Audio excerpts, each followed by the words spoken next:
Hello, friends, and welcome back to Malicious Compliance Stories. The part that makes me think OP is not the a-hole is that the daughter has gone no contact. She's chosen to stay estranged from her parents. In my book, no contact means no contact. If the relationship feels so broken that one person walks away, that should not be conditional on the giving and receiving of gifts, the news of a major life change, etc.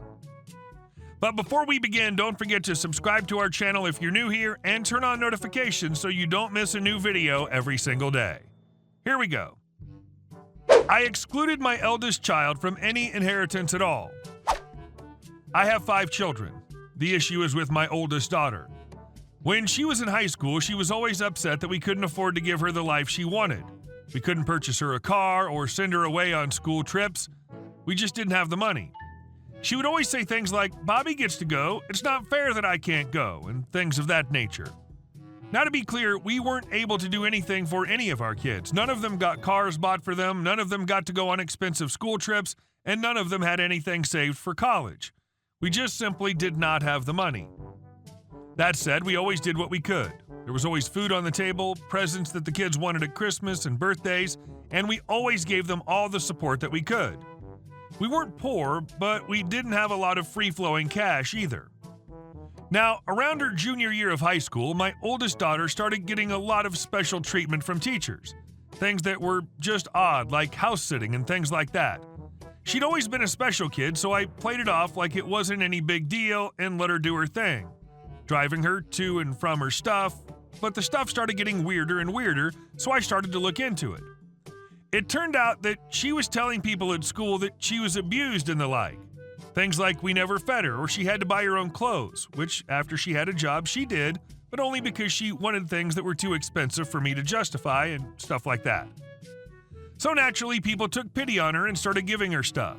I told her that what she was doing was wrong, but she just denied it all and moved on doing what she did. Soon enough, she was 18 and moved out, then cut contact. We were heartbroken and tried to reach out, but she blocked us across the board. From what I know, she's had a really hard life since. So for the last 2 years, I've had 4 kids, and we've all moved on. I recently came into a boatload of money, like a really solid amount that'll set me and my family up for a good long while. My wife and I are at odds on what to do with it. We want to set up trust funds for the kids so that they don't have to worry about college, a down payment on their first house, etc. However, she wants to include our oldest in the trust, and I do not. I think that she lost the claim to anything that we have now when she cut ties with the family. And our second story. You're wearing scrubs, so you're a nurse. So I work at a fairly large, fairly well-known cancer treatment center. You've probably seen commercials for this place. I'm a scheduler, so I'm not clinical. But I do work in the clinic and often see patients after their appointments, so I wear scrubs. Each team's scrubs here are color-coordinated so staff and patients know what team you're on, and it's a pretty good system. But outside of the center, they just look like everyday scrubs. You can probably see where this is going. I was grabbing some snacks for the office on lunch break at the grocery store the other day when I got a tap on my shoulder. I turned to see a lady with a fairly full buggy grinning at me. Let's call her Karen. "Hey," Karen says, "can you take a look at this spot on my son's foot? It's really been bugging him and it's super swollen and I'm just worried about it." I'm confused, of course, but she points at this huge ace bandage she has wrapped around her toddler's foot. It does look big, but of course it's out of my range of expertise. So I explain, "Hey, I'm sorry, I'm not a nurse or clinical or anything, I'm a scheduler." She just continues to give me this condescending smile, "But you're wearing scrubs." "Yes, ma'am, I work in the clinic of this cancer center, but I'm a scheduler, not medical. You should take your son to a doctor or urgent care if it's that bad." My easy and concise explanation went right over Karen's head. "But you're wearing scrubs." "Yes, but I'm not a nurse."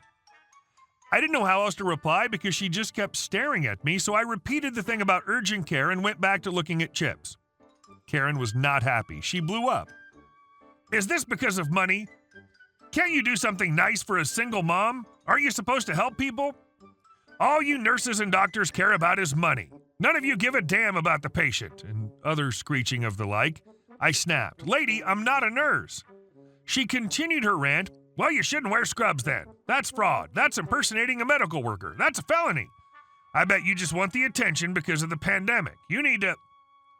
I just grabbed my chips and walked away. I swear as I did, I could hear her stomp her foot like a child.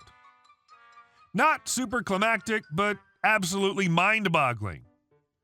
I can see the confusion, but I have no idea what this lady's logic was. Literally, no medical professional is going to give a diagnosis in the grocery store unless it's an emergency.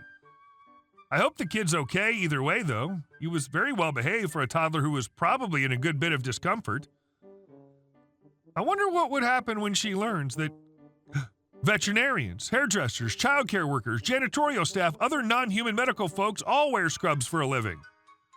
The stupid is real, folks. The stupid is real. And our next story. Waiter! So I'm staying at this nice hotel and I get free breakfast with my room.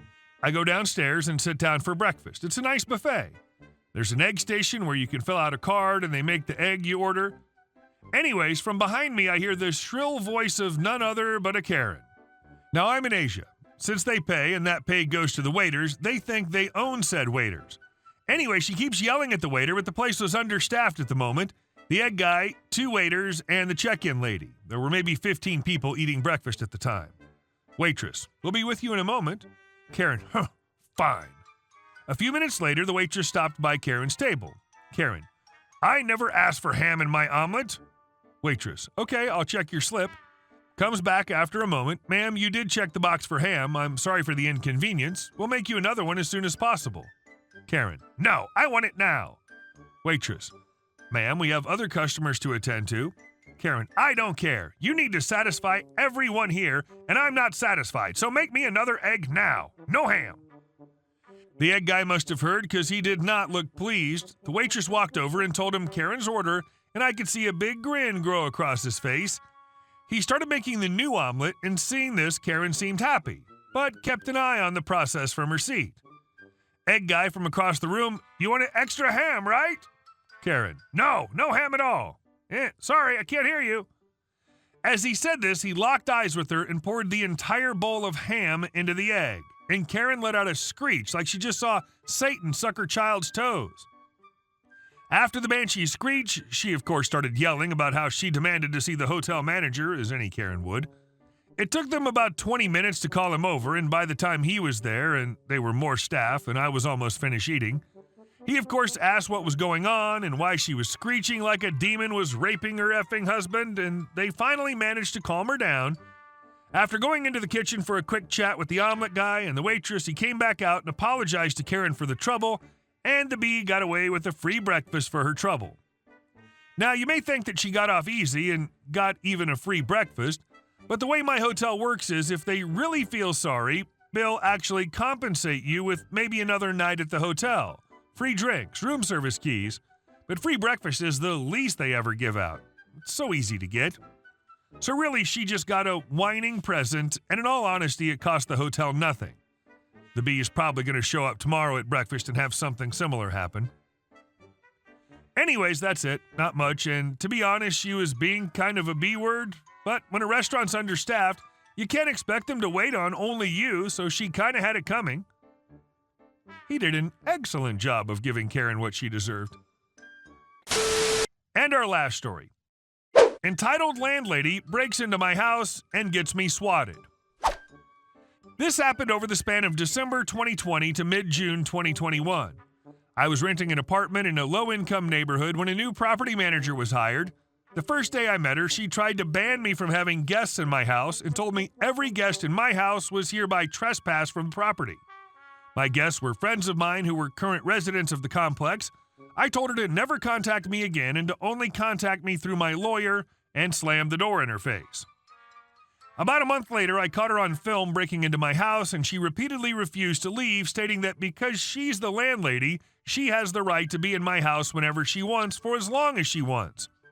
I again told her to leave and warned her this was her last warning and took a step closer to her, which made her leave. She proceeded to call the cops on me for threatening her. I showed them the video, and that was that. She took me to eviction court and lied to the judge, stating that I stabbed another resident when in fact the other resident stabbed me. She also sued for destruction of property. When the judge asked her what property I destroyed, she launched into a long and false story about how I flipped my furniture in my house. Yes, she actually tried to sue me for supposedly destroying my own property. Fast forward a couple months and I caught her opening my door without warning. I stood in the doorway and asked her, "Can I help you?" She told me that my water heater was leaking and maintenance needed to come and fix it. I told her, "He can come in, but you need to get the F out." She stormed in anyway and in retaliation called the sheriff's department and lied to them, saying that I was heavily armed and threatened her, which resulted in me getting swatted. I ended up moving out because of this, but she got fired a few months later when my friends sued her for illegally withholding their security deposit, framing them for damages to their apartment that she caused, harassment, and a few other things. Last I heard, she was actively being investigated for her legal activity. I'm honestly surprised she wasn't reported earlier. Hey guys, thank you all for watching the video. I'll see you in the next one.